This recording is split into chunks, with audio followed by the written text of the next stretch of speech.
So general బీసీఏకి ఈ BS computer సైన్స్కి difference ఏంటి sir? BCA bachelor of computer application, అది 3 సంవత్సరాల డిగ్రీ. బిఎస్ కంప్యూటర్ సైన్స్ ఇది 4 సంవత్సరాల డిగ్రీ. బీసీఏ చేస్తే ఇండియాలోనే పీజీ చేయాలి, అబ్రాడ్కి వెళ్ళేటువంటి ఏ మాత్రం ఛాన్స్ లేదు. బిఎస్ కంప్యూటర్ సైన్స్ చేస్తే అబ్రాడ్కి వెళ్ళి పీజీ చేయొచ్చు. 3 సంవత్సరాల్లో కావాల్సినంత ఇన్ఫర్మేషన్ అక్కడ కొంచెం తక్కువ ఉంటుంది. ఇక్కడ 4 సంవత్సరాలు కాబట్టి ఇండస్ట్రీకి కావాల్సినటువంటి ఇన్ఫర్మేషన్, ఆ నాలెడ్జ్ అనేటువంటిది ఈ కోర్సులో ఎక్కువ ఉంటుంది. ఇది మల్టీ డిసిప్లినరీ కోర్స్, అదేమో single discipline, not even inter disciplinary.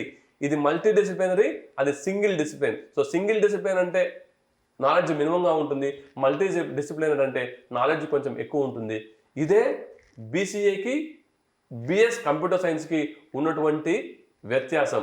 అందుకే నేనేం చెప్తాను అంటే 4 years degree BS computer science చేస్తే మీరు ఇండియాలో అయినా అబ్రాడ్లో అయినా చేసేటువంటి ఒక వెసులుబాటు, ఒక అవకాశం ఈ యొక్క బిఎస్ కంప్యూటర్ సైన్స్ కోర్స్ విశ్వవిద్యాలయంలో ఉంది మేడం.